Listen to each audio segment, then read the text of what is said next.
But I was going to start off by saying it's been a challenging year for us. We had our program manager headhunted by the new Duncan Foundation, and not that we were against that at all, because Gordon is basically, he's a polio himself and is passionate about doing something for polios. And in fact, what's happening, that they're actually leading the way. But what's happening with polio is a good start for the Duncan Foundation, we believe. And so it has panned out so far.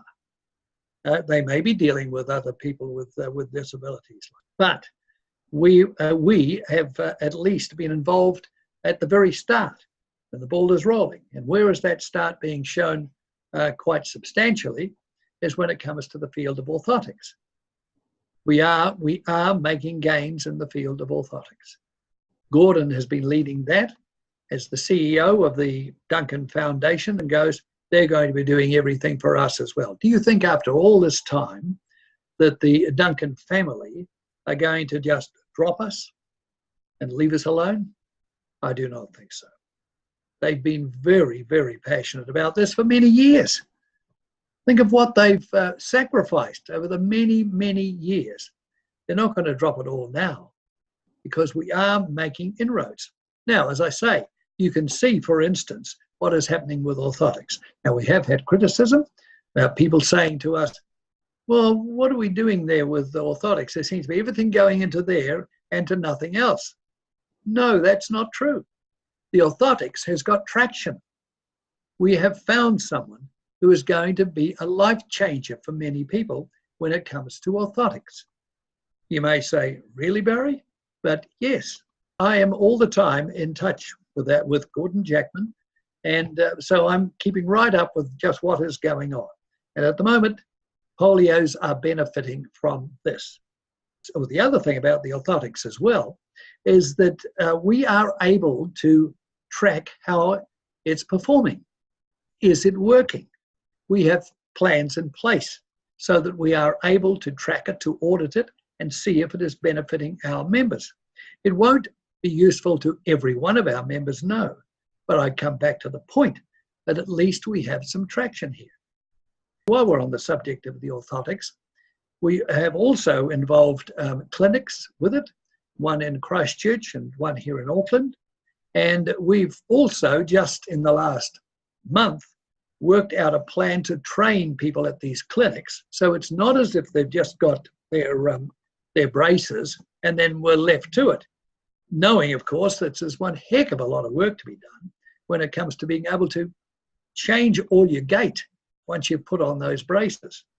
Now, what we've done with this extra bit is got people organised in this, both the clinics so far anyway, and we're training other people, or they are training other people, to tell them what to do to help them through that initial stage so they don't fall over, because they're having to change the gait, build up muscles here where they can, but also to work on the ligaments. That the ligaments are something you can work on, and you can see some tangible results in that.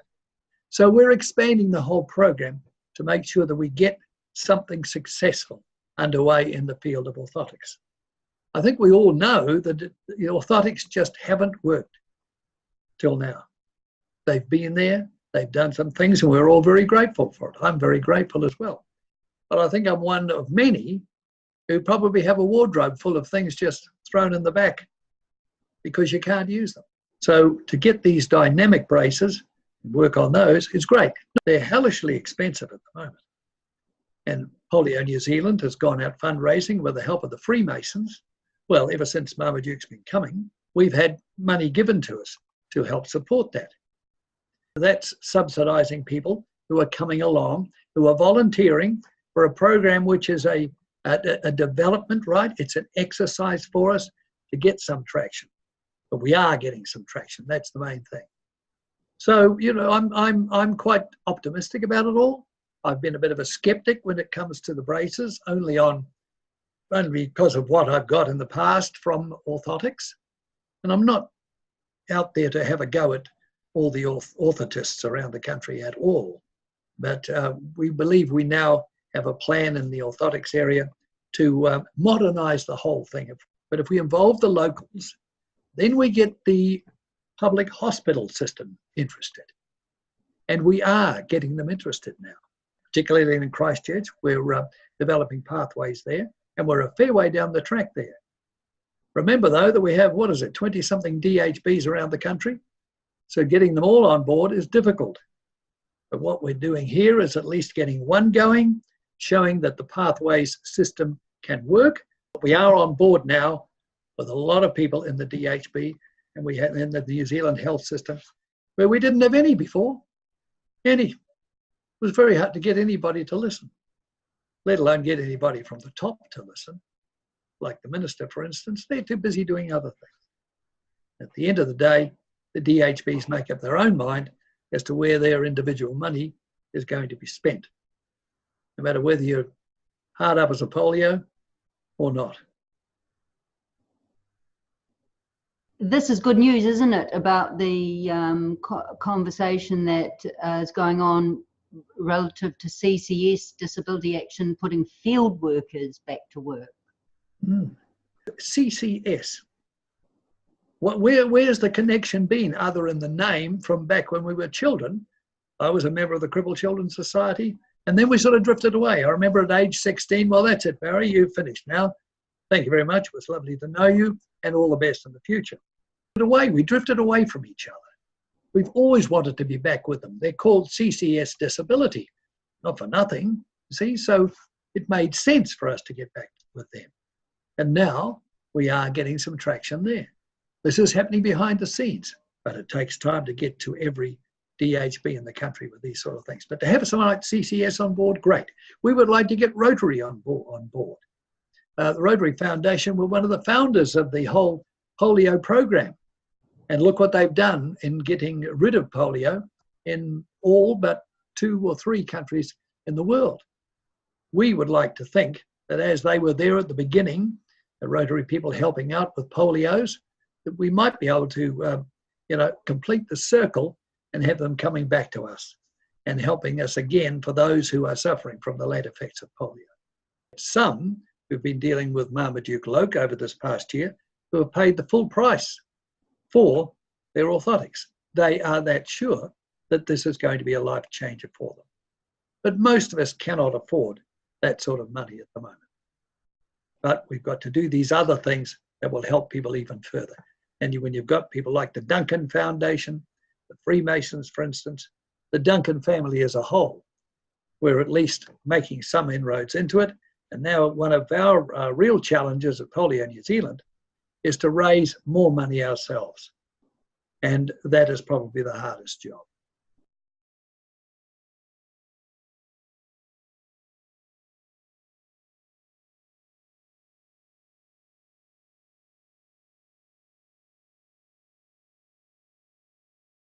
On to funding now. Brent, we'll stay with you. We had the meeting at your place during this past month for the fundraising campaign, which is starting when?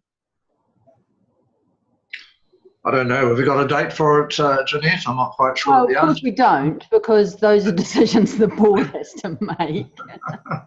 Right.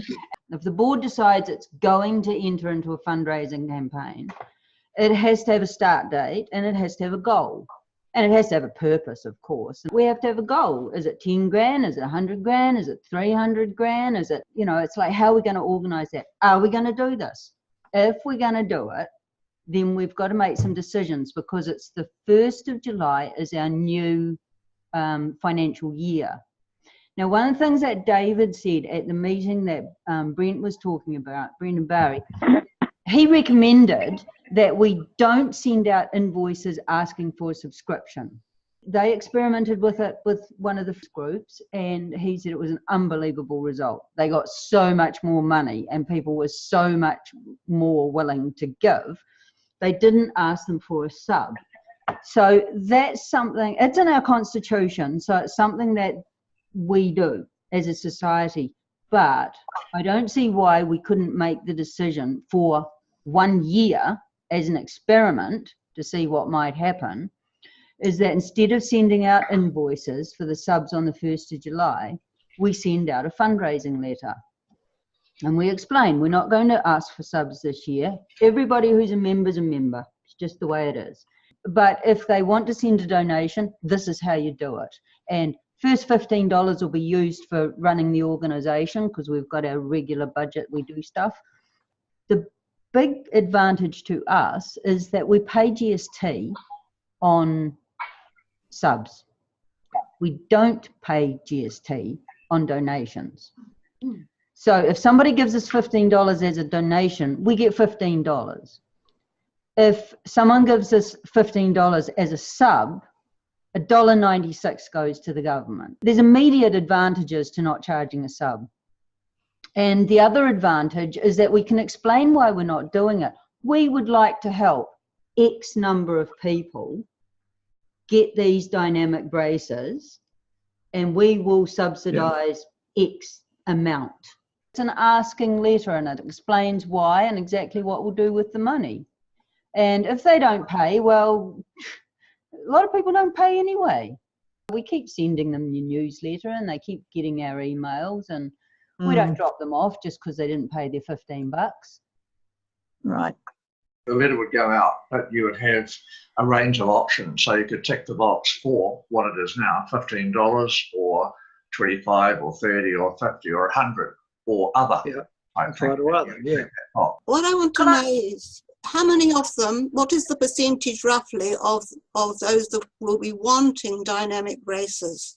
Well, that's what we don't know, but that's what we're trying to find out. Yeah. So we're trying to get people to register and go through the first assessment. That first assessment will either encourage them to go for dynamic braces or not. And Right. they aren't for everybody. This is just for the people right now who have enough of something left to have dynamic. Absolutely not for everybody. But for the people that actually there's been nothing for a long time. People in calipers, or used to be in calipers and haven't been for a while, there's been nothing ever, since we were in calipers as kids. There's been no progress. And so this, for that group of people, it's a big deal. And I don't know how many there are, but we're trying to find out. So I registered for the Duncan, but I didn't say necessarily that I wanted a caliper. I said I wanted an assessment to find out what more I could do with my strengths. Right. Yeah, well, that doesn't cost you anything. No, that's right. That's what those assessments are for. So we can find out, what do people need. I think that's why we want to know whether these things are working for those people who are partaking already of those things. I mean, people like Brian and like Gordon, we want to know how they're working. I'll tell you when I get them. Will they work? Duncan Foundation has an enormous investment in working with the government to change neuromuscular rehabilitation in New Zealand. Yeah. Late effects of polio is tagged specifically, identified as something that will be focused on. So, and right now it's possible that the training will get set up here, the fabrication will get set up here, the assessment will be done here, that the whole shebang will actually be done here in New Zealand. And that will be an export market to Australia, because he's doing in Australia what he's doing here. So, but if they were actually done here, which is really possible, it's really, really possible. Because I want to know that all the people in the organisation aren't thinking, all this organisation is about now is getting braces for those that, good point. And absolutely, but it is also true that we are a voluntary organisation, and we're at what's fitting on your computer screen right now. That's us, and so there's only so much a ragtag bunch of people giving their time voluntarily can achieve.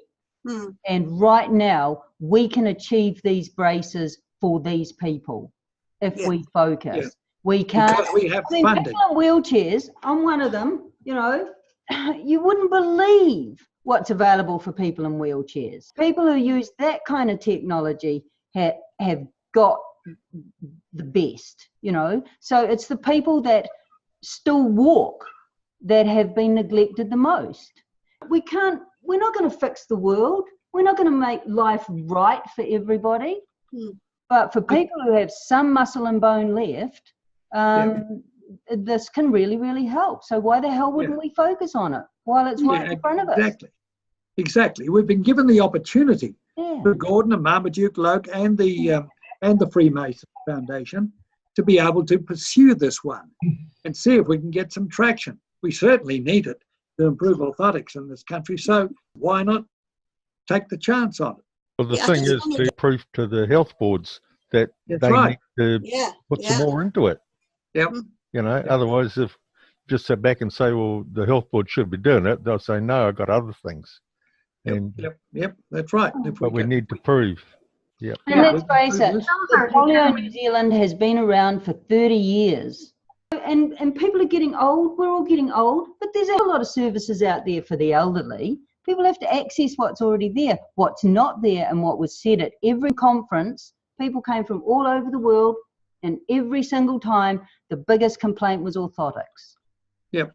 Better move on, eh? Is there any other comment anybody else wants to make on this? I just want to say, started out saying that instead of, yearly subs going out, that it would be asking for a donation, which I think is a good idea.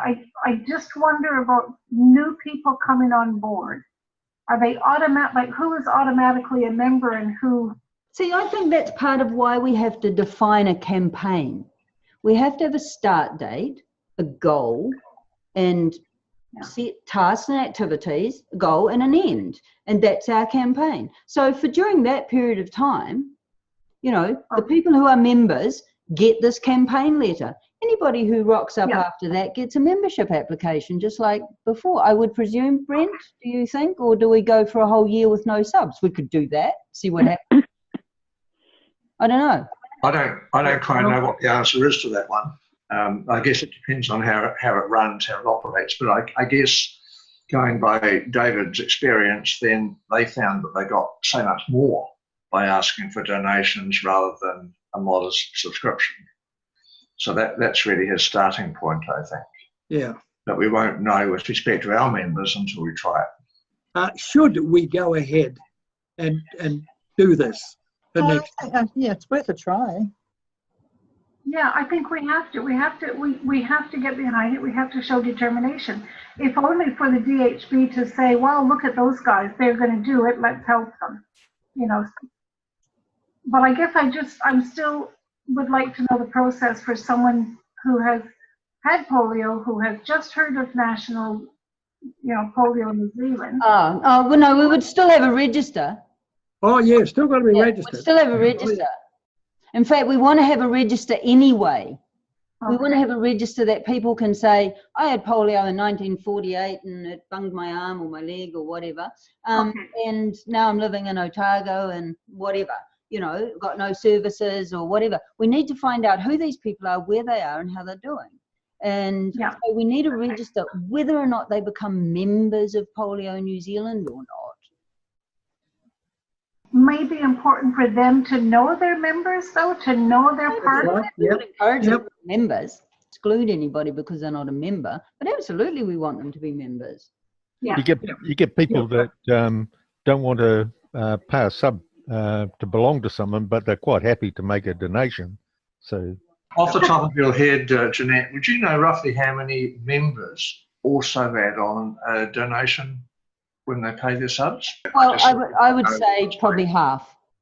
So it would be that many. Yes, would be half. Okay, that's what I'm after. Yeah. We said that, okay, instead of making your subscription of $15, we expect you to make a donation of at least $15 and ideally a higher amount if you can. Well, what we put $15 as the minimum. Yeah. Anyway. So we're not losing out, in other words. No. So we're in agreement that we have a letter going out. Yes. Do we want to make that decision tonight, or do you want more time to think about it? If one is applying for the Duncan Fund for money, it does say there that they must be in good standing with their subscriptions. Yes, there are these little things. I mean, it says what it says in the Constitution and stuff. We obviously have to manage these details. All right, just the details. If this is a good idea, I wouldn't want us to lock ourselves out of doing something just because we actually had to manage some details. I think Barry, I think an answer to Barry about we have to do it tonight because June is our beginning of our financial year. Yeah, right. That's why I'm asking. Do we do it now? Yes. Or do we wait till next year? No, Do because we need more time? Well, I tell you what, if we wait till next year, you're too late. then the moment will have passed for us to get as many people into these braces as we possibly can until the whole business gets established and the Ministry of Health gets on board. And, you know, it's like, I'll move it that we move go on making a donation type subscription and starting off $15 and then anything above. So this is a letter to go out and it will be sent out in June. I'll second it. Yep. Okay, you'll second it. Steve, how do you feel about it? I'm totally supportive of that. My only concern, and others are concerned, is that we're asking ourselves to be the fundraisers. And to me, the picture is much, much bigger than just our membership, for more money from our membership. That's not going to get us enough. That's why we have to do the publicity at the same time, because it's not just about us. And that's why Marlena and I are going to do a bus tour. Yeah, exactly, but it's got to go wider than that. So this leads us to start. Then we have to have an actual campaign, and that includes Marlena and Sue taking a bus from Cape Reinga to Bluff and doing something on the way. And but you know, we need a campaign. We need activities, might be phone calls, letters, whatever, you know, we need an actual campaign, and it needs to be bigger than us. So it has to involve the media. Our best shot at this actually right now is a 6-year-old boy who's got cerebral palsy, and Marmaduke's casting him. Now, this is the other opportunity, you know, so when we have made real difference in people's lives, and there's a 6-year-old boy that's actually going to be vastly improved in his mobility. You know, I mean, that's huge. And so we have to do this right. So, Brian, you're with it? You're on board? Yep. Yep. What about you, Doreen? Yeah, no, I think it's a great idea. And I think having a 6-year-old is absolutely fantastic. All right. Any further comment? Brian, you're on board. Steve, you're on board. Yep. Right. By saying that we're on board, what is our level of donations? Commitment to it? I mean, I certainly would commit to being actively involved. So is it the board that's going to make it happen, or are we, you know, individually going to do things, going to make phone calls? Who's going to? We're just agreeing to do this. Now we've got to get down to the detail of exactly how we're going to do it. Yeah. Sorry? Yeah, and these 29. Yeah, okay. The main thing to remember here, we better get on from this subject. Main thing to remember is they will be members. They will be still checked out as to whether they're bona fide polio people. They're right. And we need to be able to do that for them to be able to access the Duncan Fund and, in fact, the Elmer Slack Fund. They need to be bona fide polios, you know. So that still all has to be done, you know. And so nothing will change there. The only thing is they won't be asked for just $15. All right. Okay. So we've moved and seconded it. All those in favour say aye. Aye. No. Carried. Right. Thank you, everybody. It's a good little debate there.